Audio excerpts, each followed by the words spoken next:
Well, good morning, ladies and gentlemen. Harry Brelsford here from SMB Nation with the weekly webinar. So it's Thursday, 10 a.m. It's autumn. Appreciate you taking time out of your busy day to join us. We continue a conversation that we've started within the past year about Office 365, and there's no better way to extend that conversation than a second visit from the group at Attached Apps. We'll have Dave Waldrop join us in a moment. A little bit of housekeeping. Use the chat feature to take advantage of asking us questions along the way so we can make sure all of your questions are answered. There'll be time for that. We have announced, if you look at smbnation.com, we have announced Azure Nation, focusing on Azure. That's May 1 through 3 of Microsoft Redmond. We will be announcing a 6-city tour, one-day format, that has on Office 365 starting in January. So keep an eye on us, and please continue to come to the weekly webinars, and keep an eye on both smbnation.com and o365nation.com.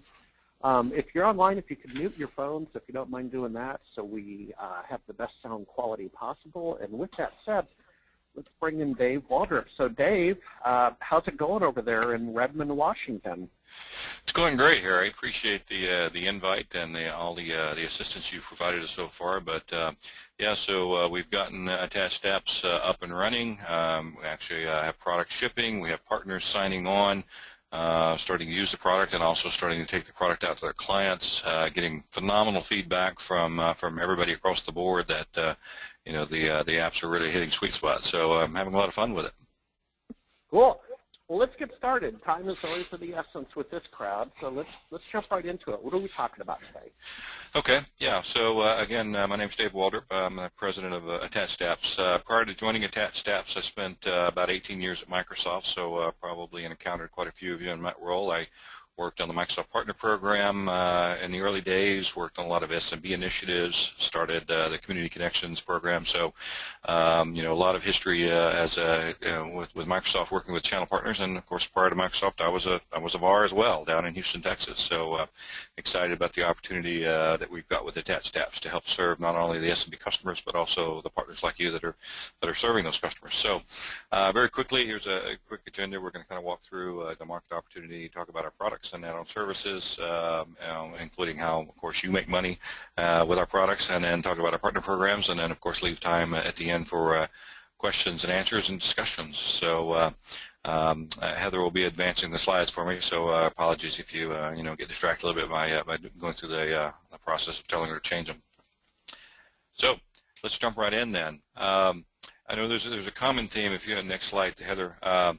A common theme that's been going through the channel. I know Harry's very big on the topic about, you know, what's happening with SMBs in general, and this, you know, this transition that's been happening for a while now, transitioning to the cloud. And, you know, from my perspective, of course, you know, working with SMBs, you know, for over 20 years now, we know things like, you know, SMBs are very attuned to cash flow. You know, cash flow is much more important than profitability in a lot of cases, and so the cloud enables them to have better cash flow because it typically comes with like a subscription-based model, and helps them be more predictive on when they're, you know, how the cash flow is going to be impacted by the adoption of technology. Of course, there's lower upfront cost. You know, there's no server-side installation. There, you know, a lot lower overhead in terms of, you know, signing up and using cloud-based applications. Of course, less time and resources associated with managing cloud-based apps, and there's more flexibility, you know, in a lot of cases in a subscription-based model. You know, SMBs like this flexibility of being able to turn on or turn off subscriptions to products as they need them. And so, you know, there's, you know, the transitions are happening. It's, you know, it's actually picking up momentum here recently. Office 365 is a great product for SMBs that are making that transition to the cloud. You know, it's a proven platform. It's Office plus Exchange plus you know, a few other functionalities added to it. You know, it's familiar products. You know, Office obviously is the #1 productivity product for SMBs by far. Many of you may not know this unless you've seen some of the recent press, but Office 365 is the fastest growing product in Microsoft history. And when you pause and think about that, you know, it's astonishing. You think about Windows 95, which is when I started with Microsoft, or Windows NT, phenomenally successful products. Even products like Halo, Xbox game. Microsoft's pretty public about saying Office 365 is selling faster than any other product they've ever launched. And a good part of those sales are obviously going into the SMB space. So, tremendous amount of opportunity to figure out how do you take advantage of the cloud transformation, the fact that Office 365 is a part of that cloud transformation. And then, Office 365 is obviously, Microsoft's been very attuned to partners in general. I think, Office 365 Office partners like yourselves, the ability to do additional services and to even add products onto it, which is sort of, leads into our thoughts. And so, Harry, I know you're really big on this theme. I've got a great quote here from you about the IT partners and how they can take advantage of this transition to the cloud and 365. So I thought I'd give you a chance to kind of expound upon that a little bit with the next slide. Yeah. I mean, absolutely. Heather would progress. So if you go to o365nation.com, I've got a ongoing conversation about moneymakers with Office 365, because that's, Dave, Office 365 is not a hard sell to the geeks, believe it or not. Our inner geek loves Office 365. You've got the full-on back office. You got it connected with front office. It's converged. It's here. And the conversation, and geeks like to always argue about the technology, so that's fair. They'll talk about different features and functionality, but it's here. And the conversation even more strongly has been about how to make money with it. So folks, if you go to 365nation.com, I've got a 3-part blog series up already, so poke around over in column 3, and you can trace that. Attached apps is held up as an example of layering on top of the 365 platform. Later today, if not tomorrow, we'll have a bonus tip number 10 on how to make money, so keep an eye on that site. But that's kind of the conversation of the day on the one hand, and then on the other, on the other was the fall conference that we just had about 3 weeks ago, and surprisingly robust audience. Well, I guess not surprisingly. It mirrors how the product's doing. But a robust audience that had a conversation that was, Dave, I would offer it was optimistic, about the opportunities that are out there, and we're all in this together. And to the last point, it was kind of about being a gap filler in terms of some of the opportunities. So what Attached Apps has done is identified a void. I mean, that's, Dave, when you get right down to it, that's what entrepreneurs do, is you identify a need in the market and you fulfill that need. And I would offer that's a large part of your business model in the 365 world, if that makes sense. It does, yes, and you're spot on with both your observation of the attitude, I guess, of the attendees of the fall conference. A lot of optimism, a lot of interest in 365 and this transformation, and a lot of curiosity, of course, about how can I make money at it. I mean, I hear this a lot of times. I've heard it when at Microsoft X, even here today, is, okay, well, great. Cloud means change. It means disruption. How can I make money off of it? And as you said, there's money to be made in not only the deployment of the platform itself, but there's money to be made in filling in the gaps that exist within, say, the Office 365 environment. And you're right. I mean, that's exactly where we are with attached apps. That's the big opportunity we see. So let me kind of change. Go ahead. Well, I've got one more comment about disruption of money, and I always like to weave a little business speak in, but I've had CNBC on the last couple of days. The markets have been extremely volatile, to say the least.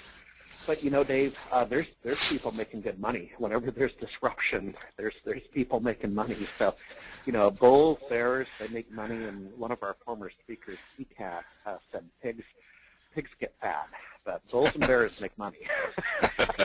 That's a great analogy. Yeah. Yeah, but you're right. I mean, there is opportunity and disruption, no matter the nature of the disruption. And I think obviously from my perspective, this cloud transformation, the adoption of 365, I think that's all positive disruption because being a fan of the small business customer, SMB customer segment, I look at this transformation as a really positive thing because it means that smaller businesses can take advantage of a lot of the cool productivity apps or productivity products or security, whatever, that larger businesses have been able to enjoy. And it's spanning the spectrum. I'm seeing more and more opportunities for smaller businesses to be able to adopt technology that was historically out of reach for them. It was too expensive or too complicated, and so it feels good to see SMBs being able to benefit from it. And of course, I'm very passionate about the partners and how the partners can help those SMBs continue that transformation. So I think there's plenty of positive opportunity in this disruption that's happening. Yep. So changing gears a little bit. So if you move on to the next slide, I want to kind of articulate what we think of as just one of the pain points or one of the solutions that we offer up. And so if one of the things we learned at Microsoft and throughout all the research is when you go out and ask customers, SMB customers, what they're using to track contacts, for instance. So number one contact manager for smaller businesses is Outlook. They're taking leads, whether they get them from email or website or face-to-face. Typical small business will take those leads and they'll type them into either their Outlook address book, which is the number one contact manager, or they'll type them into an Excel spreadsheet, which is the number two contact manager for SMBs. And it's just not flexible. It's not functional. You can't share easily. If you have contacts in your Outlook address book, how do you share them? How do you track them? How do you keep them in sync? But this is the nature of the business today. That if you go out and ask them, most of them will say, yeah, I'm using for contact management, I'm using Outlook or Excel, and that's not a bad thing because at least they're using something and they're using products that they're very familiar to them. And of course, these products are part of Office 365. But we think there's a much better way for smaller businesses to be able to do this. So move on to the next slide is sort of illustrative of the first app we've got for attached contacts that allows customers to very easily take those prospects and put them into a real contact management tool, and then more importantly to take those contacts and turn them into sales, and then to turn them into more sales by doing customer follow-up and customer service and support. And so we think about it very simply that there's a big problem out there. The number one pain point for SMBs, you hear this a lot when you go out and ask them, what are they having trouble with? It's attract, retain, manage, and grow customers. And so, we get down to the very core of that. The beginning of that is, well, okay, how do you taking leads that you generate, turn them into contacts, and then from there you can grow those into sales and to repeat sales. And so, I like to throw these slides up there because typically when I put these slides up in front of a live audience, and I say, hey, a lot of small businesses using either Outlook or Excel to manage contacts, I invariably always get a lot of head nods. A lot of people go, yep, that's me, that's my company. In fact, even when I presented to partners at the SMB Nation conference, I got a lot of head nods in the audience that, partners are saying, yeah, that's kind of how I manage my contacts too. And so, I kind of like to throw these slides up there just to remind people that, it doesn't have to be a super sophisticated problem to make money off of it. It could be something very simple as, hey, you're not doing, you don't have a really good way to take those leads and track them through to sales. And so, these two slides kind of say that. So move on to the next slide. Then we'll get more detail about what attached apps is what's the core of our product. And again, as I said, we're helping solve that number one pain point: retain, manage, grow customers. So we start out with what we call attached contacts, and it's a free product. Free up to 99 users, but again, it allows customers to very simply take leads, turn them into contacts, and then be able to share those contacts across the company. Now, that sounds simplistic, but if you're using Outlook today, think about how would you share your contacts with your coworkers and then keep them in sync.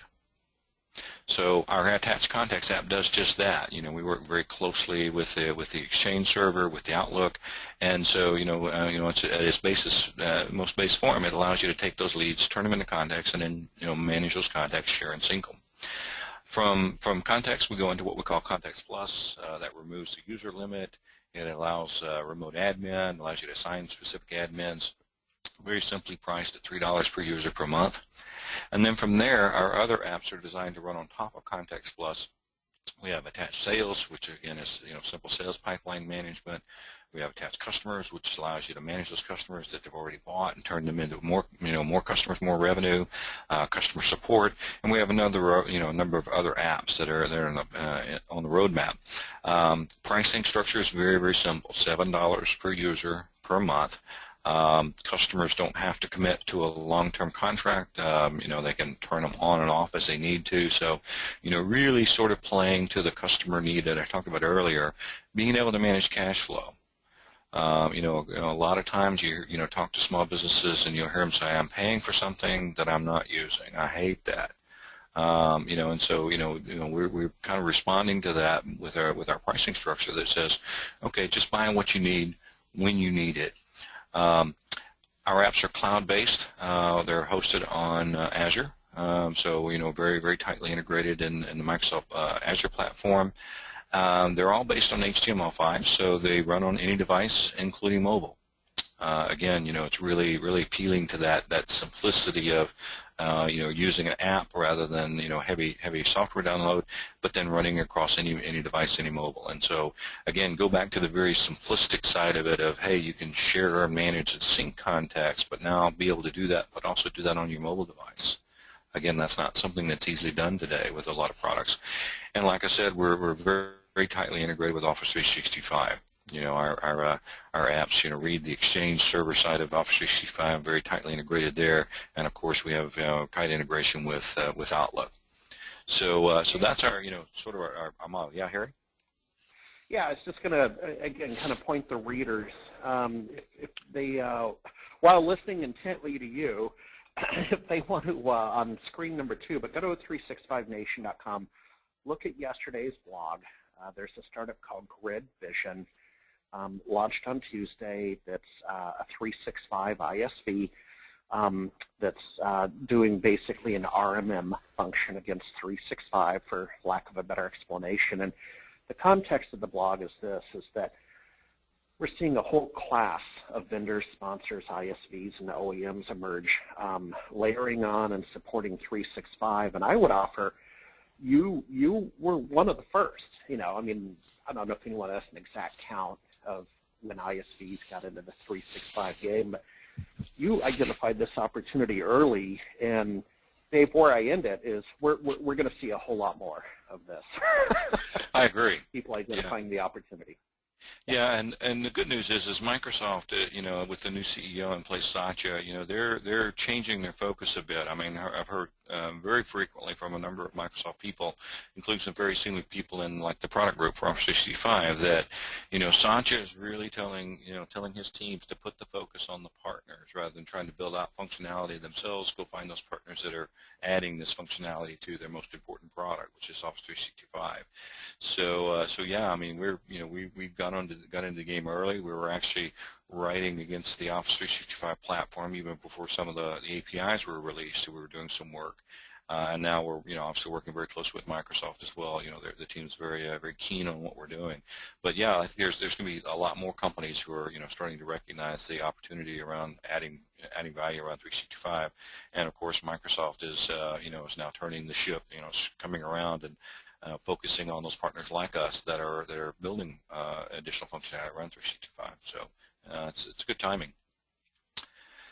So next few slides, we don't really have a lot of time to do a true demo, and if you'd like to see a real demo, you can let us know and we can schedule one for you. We'll also have some rolling demos available for you online, some videos. But we want to kind of take you through a few screenshots just to give you some sense for some of the functionality. So the initial screen when you go in and provision a customer for yourself or a customer, it gives you the choice of bringing all of your Outlook contacts in, or just picking and choosing those that you want to donate or contribute to the company's contact database. Almost invariably, every user is going to want to pick and choose because they may have, like, personal contacts integrated into their Outlook address book, and they don't necessarily want to share those out with the rest of the company. And so, very simply, we give the user the choice, and it's a fairly straightforward process, as you can see here. You import them all or fetch them.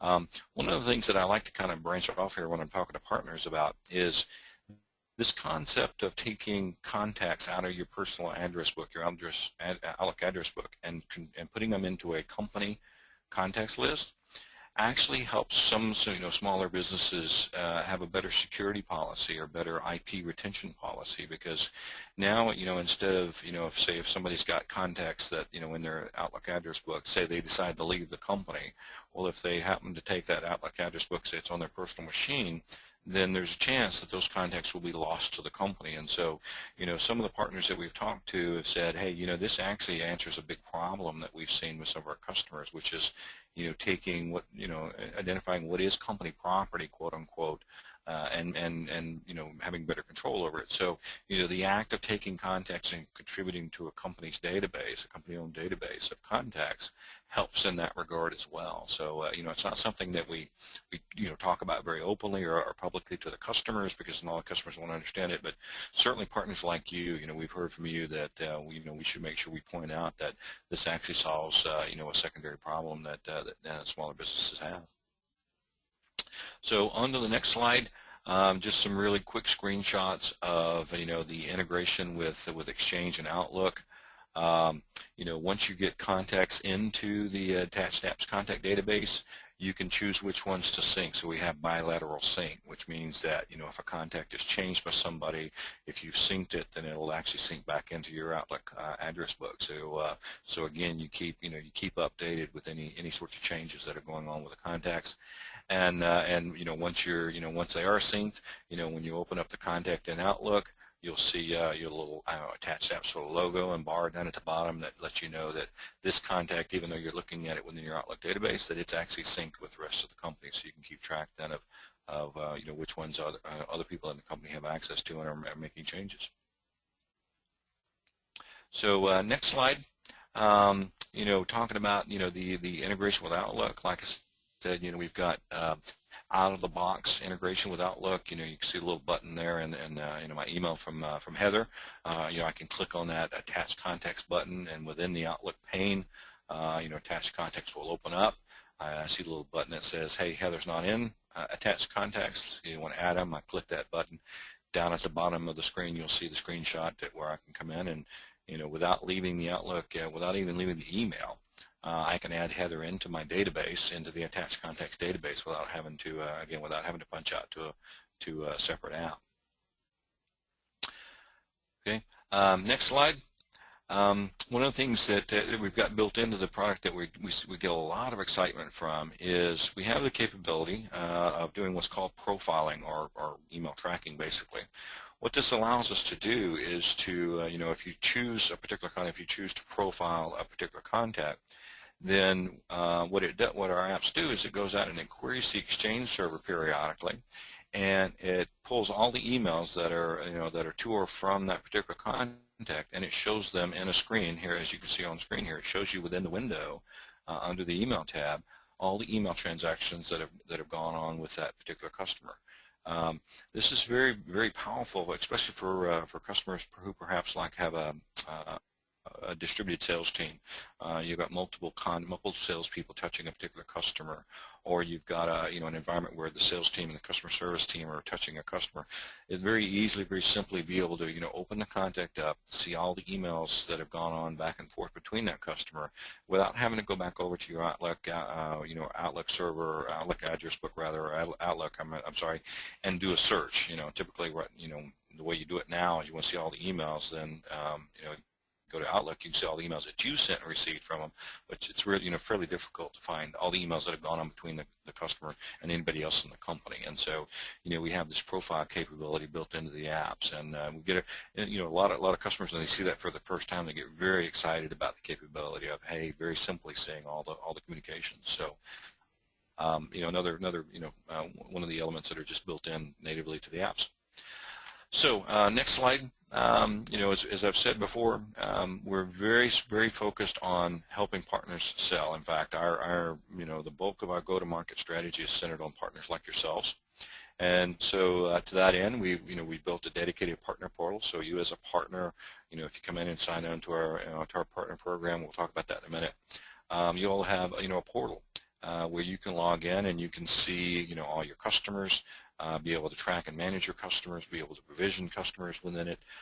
So we're continuing to build functionality into that partner portal so that it makes it easy for you to service your customers that are on attached contacts, attached apps, and be able to basically be the front line to them for our apps.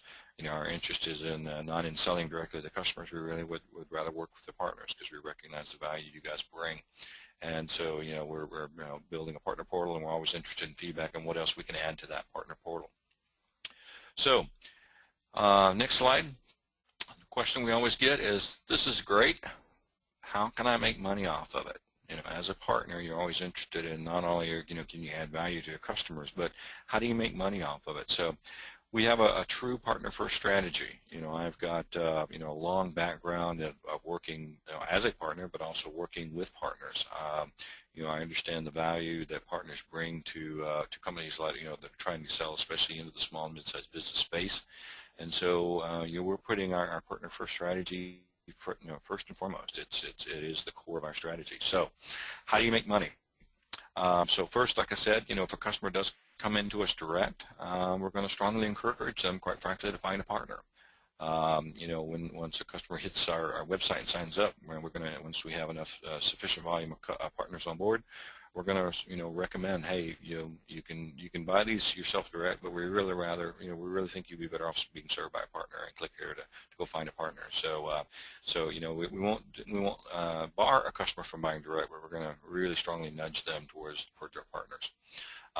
Most of our demand generation is going to be on you as partners. How can we help drive business to you and help you drive your own leads? So this is something, again, I've got a strong background in this. Harry and I like to reminisce over the Microsoft Community Connections program, which I started when I was at Microsoft a while back, and I bring that same sort of philosophy to attached apps, that I would rather not be in front of customers. I'd rather help partners be in front of customers, because I think you're much better at being able to serve those customers, and they're going to respond to you much more effectively than, say, if somebody they don't know was talking to them. So we have a referral fee program. We pay 20% of what we get from the customers we pay to you for the first year, and then 10% for every year thereafter. There's no limitation. There's no time limitation on that. So as long as the customer's paying us, we're paying you that 10% for every year thereafter, and there's no limit on the number of customers.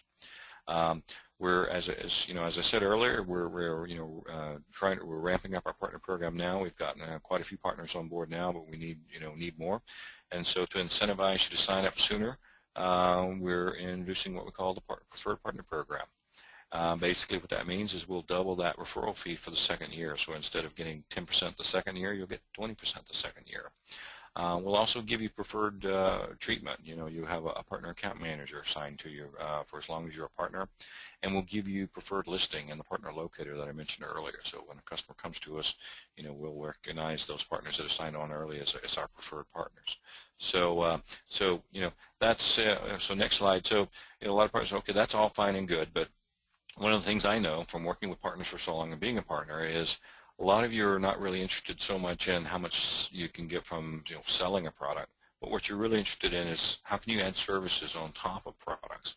And so we built attached apps with that in mind. From the ground up, our apps are built to enable partners to add additional services around our apps, including our free app, quite frankly. Even though we may not be making dollars from selling a free app, as a partner, you can actually build services around attached contacts. So those services include remote admin. You can function as your customer's administrator within our apps. A customer grants you that right, and you can go in and assign users and everything that the customer would be able to do if they were administrating the apps themselves. field customization. This is actually a pretty big deal. When if you go into the apps and you sort of, there's drop-down list of types of customers or types of follow-up. We enable the administrator and by default then the partner that is the administrator to customize those fields. So customers, may say, hey, I don't think of my customers as customers, I think of them as clients or as patients or whatever, and so they want to change those fields. Or they may say, look, my sales tracking process isn't about percentage of close, it's about phases or steps. And so, you're able to, as a partner, be able to sit down with a customer and say, hey, what works best for you as a business? And then you can then go in and check, customize those fields within the attached apps. Migration support. Customers that are using Excel spreadsheets, we've got CSV import export built into our apps from the ground up. So you can do something as simple as helping them migrate their contacts from whatever they're using now, whether it's Outlook or Excel or some other app. You can do that, help them with that migration support to get those contacts into attached contacts, and then by nature, into their Exchange server and Outlook. We think about there's opportunity for product integration. The one that comes up the most commonly is, a lot of SMBs are using, say, QuickBooks to manage their accounting. And so we think that, partners like yourselves can help those customers if they have customers in QuickBooks. They want to, sync those customers up with attached contacts or pull them over.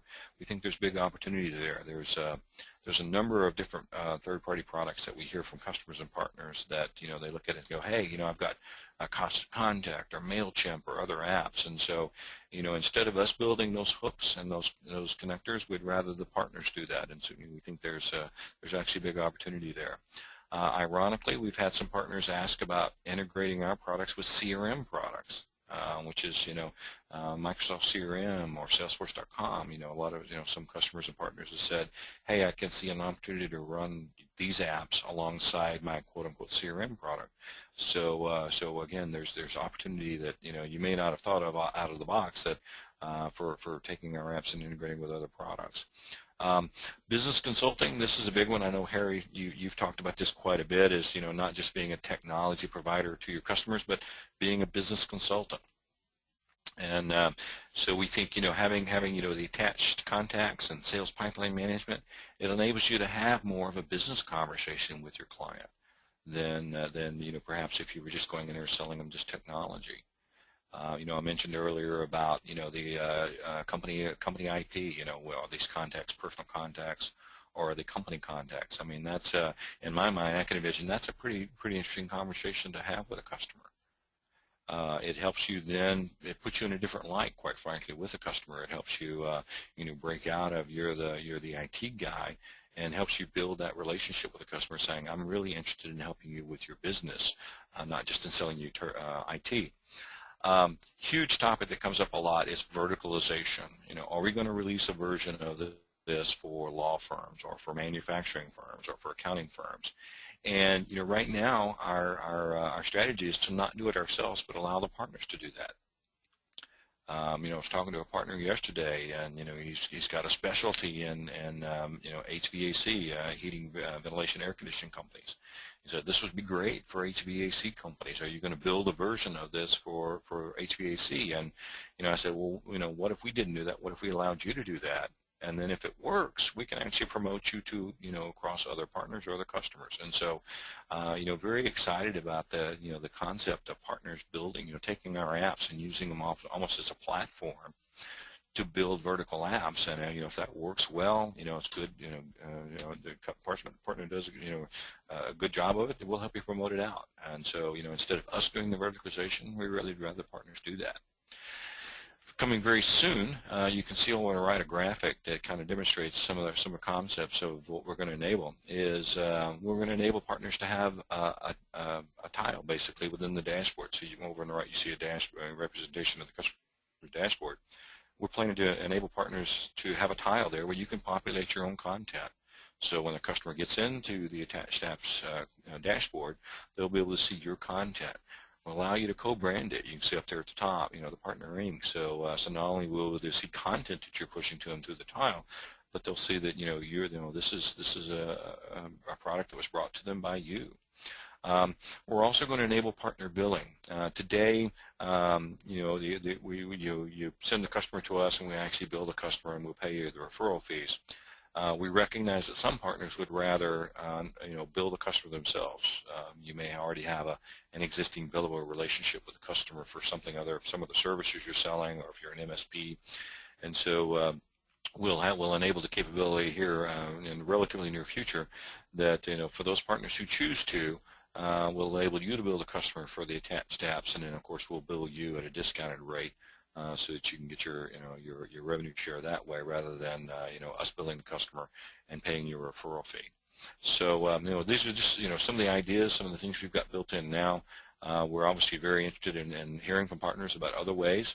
I know from my experience of working with partners, you can be very creative in coming up with ideas on how to make money, how to take new products like this and extend out the value that you're offering to the customers using those products. And so this is we think of as, this is our V1 partner program, but I'm very interested in hearing from you about other ideas. So again, this is all fine and good. This right now is this is a bunch of words on a slide, and so one of the things we try to do is to take and turn this into real numbers. And so on the next slide is a representation of where we trying to show what might the revenue look like. So we've got two different scenarios here. Scenario one is, let's say you add 2 customers per month for the first year, and that's it. You get 2 customers coming on board. The customer has an average of about 15 users. And you're selling them 1 paid app, which means a Contacts Plus plus 1 $7 app, so $10 per user per app times 15 customers.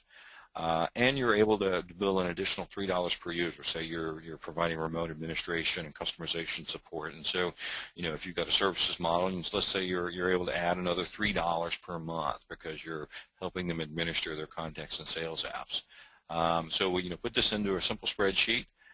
Worked out what the referral fees would be. Again, you get 20% the first year, 10% for every year thereafter. So, just in referral fees, you can see the numbers on the board, and in services fee. So the second scenario just doubles the number of users you're adding per month. So let's say you get 4 users per month for the first year, and then no more after that. And let's say these are your customers have a little more users, so they're 30 users per customer per month. Again, you're selling one app per user, 1 paid app plus Contacts Plus, and then again you're the $3 per user per month in additional services. And so when you put these into the spreadsheet, I mean that's one of the beauty elements of a subscription-based product. Is those referral fees continue year over year, and they build up, of course. So you can do the math for your own business. If you think you can add 1 customer per month or 10 customers per month, or you can do this for longer term. So you can sort of build this into a spreadsheet and come up with your own revenue projections. But I looked at this. I spent a lot of time actually with it, and thought this is actually fairly lucrative, especially when you consider that. There's not a lot of investment that the partner needs to make to be able to sell our apps. They're fairly simple. We do a lot of hand-holding with our partners to make sure that you've got all the support, and so should be. We expect, and the partners so far that are offering our apps, very low cost to actually add these products to your suite. And again, you get some fairly decent revenue numbers here. So if you'll click one more time, Heather, I want to reemphasize that. We double the revenue share for year 2 for partners that sign up between now and the end of November. So that $52K and the $207K will actually double up for partners who sign up between now and the end of November. So again, making it fairly lucrative. I mean those are fairly decent numbers. Harry, I've had you. I know you've given me a lot of input and advice on these numbers. So I want to give you a chance to chime in here and give us your thoughts. Yeah, well, basically you can kind of think of it as a portfolio that, because there's a huge assumption that they've already sold and are installing Office 365. So we haven't even modeled that revenue. That's right. Just as kind of a portfolio addition. And then the other thing you could do is, for the more conservative investor, cut those numbers in half. just cut them in half, and they're still handsome numbers. And again, remember, it's a portfolio edition, and I think that's how the game's going to be played with 365. Is you're going to have all these portfolio elements. You know, $2 here and $3 there, and 6% here and 10% there, and all of a sudden you're starting to talk some real money. Yeah, I agree. And again, you know, with relatively low cost to entry, you know, back when I was at VAR, you know, it was all servers, and you know, having to dispatch people to on the client's you know, site, and you know, doing all the hard hands-on labor. You know, with transformation to the cloud, it's not only simpler for the customer, but it's simpler for the partners. And so so you take your cost model and you know, cut it down dramatically. We've had some partners, you know, look at this and go, you know what, you know, I don't need the super high-end engineer for cloud-based apps anymore. You know, I don't need as much, you know, to spend as much on talent. You know, with our apps, of course, they're very simple. You know, they're really easy to administer and set up. So, you know, you know, the profitability numbers actually go up as well. So, one more slide, and then we'll jump into Q&A. So, next steps. What's next? So, hopefully, I've caught your attention now. You know, a very simple sign-up process. Go on to attachedapps.com/partners. Simple form to fill out. You know, there's no test to take right now. There's no fees to pay. I don't think there'll ever be fees to pay. We will be introducing a certification program down the road, so we'll have 2 tiers of partners. But right now, again, we're optimizing for the partners who want to just kind of get in and get started quickly. So, you know, go sign up to the website. If you want, you can just shoot me an email. You know, shoot me an email, say, hey, sign me up as a partner. We have the capability of doing that as well. No, you know, no honors contracts to sign, no revenue commitments. You know, we're trying to keep our partner program as simple as our apps, and so you know, go sign up for them. Provision the apps for your own company. This is something I've seen very consistently with partners. You know, they look at this and go, hey, I need that. You know, I need a way to share contacts across my company. I need a way to be able to track sales. So you know. Yeah, Dave, well, that's what I was going to say when we're talking about verticalization. I was just in a conversation the other day with, there's a couple slides back, but I'll hook on this point, is that I was in a conversation the other day with a couple that runs one of these co-worker shared office spaces like Regis, and you know, it turns out every industry's got a vertical app, every single industry, and they tend to be expensive, and so I know that they've taken an interest in what you're offering to see if they can layer on the functionality, and quite frankly, for this audience, someone could kind of build a PSA out of all this. They could layer on a PSA, and I've seen it countless times. Well, not countless, but someone has already done that for Dynamics CRM, which is a big, expensive enchilada, and SharePoint, which is even worse. Sure. So, you know, guys, that's how you can be thinking. Go look at the snap-ins for SharePoint, I'm sorry, Salesforce,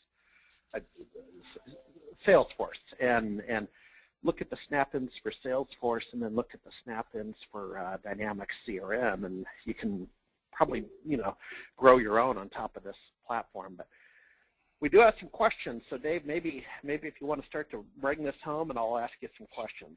Sure, yeah. As I say on the slide here, all the apps are free for partners for life. So if you want to use these apps to run your own business or part of your own business, you know, my mantra is give it to our partners, because you're our Salesforce, so let's use it for free. We have partner account managers. You know, if you sign up between now and the end of November, you'll have a PAM associated with you, and you know, start adding it to all your 365 customers. It's an easy add-on.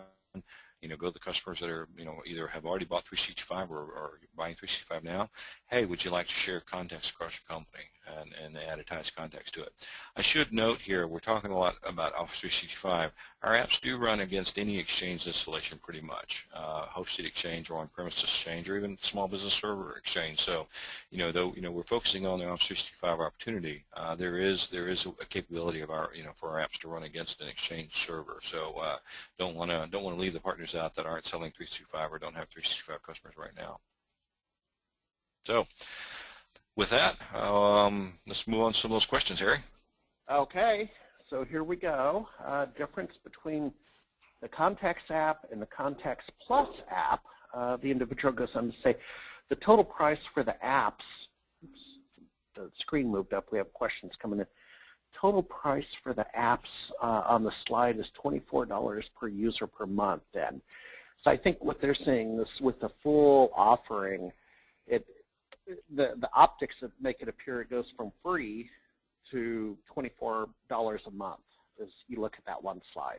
Right. Yeah. If you sell them the whole shebang, you know, all the apps together, then yeah, it's $3 for Contacts Plus and then $7 per app. So so it does work out if if customers using the entire suite. Okay. Okay. And by the way, guys, I've done NetSuite, I've done Salesforce, and I've done Dynamics CRM, and that's a very good sanity check on the economics. If you want to have the economics conversation with your clients, you can start. I'd start with NetSuite in particular. Very expensive. Yeah. Okay. Next question: can a partner get an NFR so we can learn about the product and sell it? Dave, I'm assuming they're talking about the full offering as an NFR, not just the free contacts. Every partner gets all of our apps fully functional for free forever. So yes, once you sign up, the first steps we recommend is that you go ahead and do provision the apps yourself. So so absolutely, the version that we give you is not NFR. It is the real app. I'm very familiar with the NFR product. Having worked at Microsoft and done the action pack. I was part of that team as well, and so familiar with the concept. And again, ours is much simpler than that. What you get from us is the full app, the full suite of apps, so fully functional. Cool. This is an older question. I think you may have answered it, but let me ask it. Do customers pay you directly, or is there a way for me to handle the billing? Yeah, as I said earlier, right now our program, we're set up for us to build a customer and pay referral fees, but we have it on our roadmap within the next, say, 60, 90 days to be able to light up the capability for partners to bill if you choose. Next question, is this part of a client's Office 365 SharePoint? We don't rely on SharePoint, if that's the question.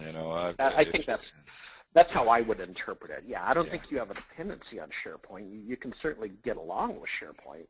Sure.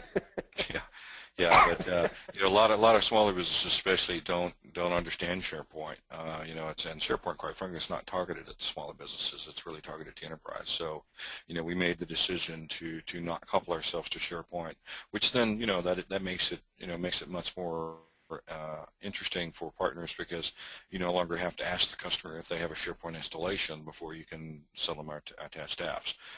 They just have to have an Exchange instance running.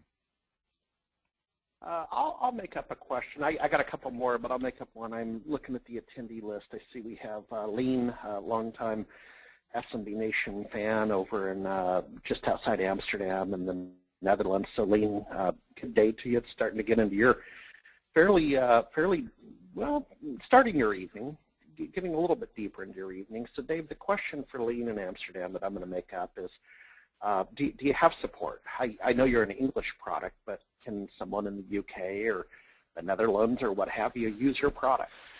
Yeah, we've actually, our first webinar that we ran with you, there was a partner in Australia that contacted us right after the webinar and said, hey, I'm very interested in selling your products in Australia. Right now our products are in English and U.S. currency.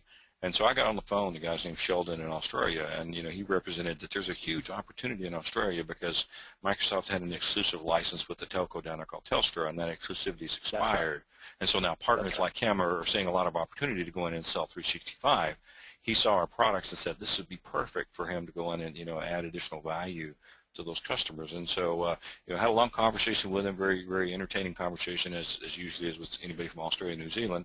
And he's taking our products to market. He said, great, our customers are okay with U.S. English for now, and they're okay paying in U.S. dollars, fairly common down in Australia. So so yes, I mean if it's something you think is viable for your customer set, we'll obviously have we'll internationalize it down the road, with additional languages and currency, but for now, U.S. English and U.S. currency, if that works for your customers, then there is no limitation. That's the beauty of cloud-based apps, right? We're HTML5 hosted on Azure works. You can access it from pretty much anywhere in the world. So so sure. Cool. I'll answer this one. Will there be a replay available? Yes. The answer is yes, and we'll coordinate with attached apps on the link off and so on. Dave, a question for you and your team. Is there a single sign-on with O365 that authenticates to attached apps? And you know, there's still a geek inside of me. I don't. What you tell me. If I log on to 365, are you taking my authentication for your functionality at this point? So, like, I log on to Outlook. We'll keep it simple. I log on to Outlook. Is there a second logon to access your app? Yeah, once you provision, and we use your same authentication, so single sign-on is part of the app. I guess that's a better question, right? And we have obviously our own login, but you know we use your Office 365 credentials if that's what you choose. Cool. So the last question I have at the moment is there a vertical for which the app is especially desirable?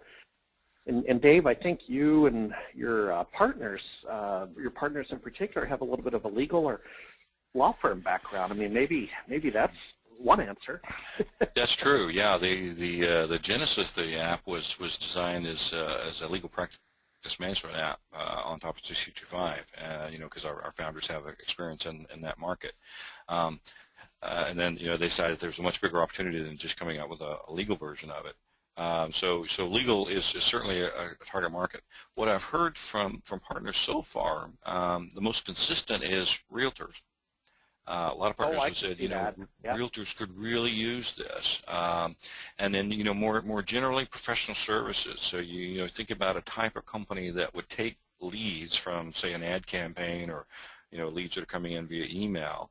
And then they would need to work those leads through contacts to sales to follow on. And so, you know, general professional services is another broad category.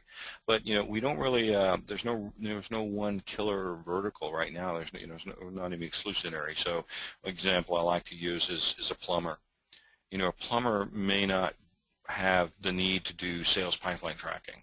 Right, they get a customer that you know comes in, that customer's ready to buy right away, or they're not, so they buy. But the customer's, you know, the plumber's going to need to do follow-on, so they may not need sales pipeline tracking, but they may, you know, they will need customer support, customer follow-on. So, you know, so just because we have sales pipeline tracking module, if you will, or app, doesn't mean that every customer is going to need sales pipeline, and that's the beauty again of having this app-like model. Is you know customers pick and choose what they need. So you know, I always entertaining to see what the partners come up with, and it's one of the things that you know I'm excited about is to see you know which you know not only which customer sets partners take us into, but what they do with our apps when they get into those customers.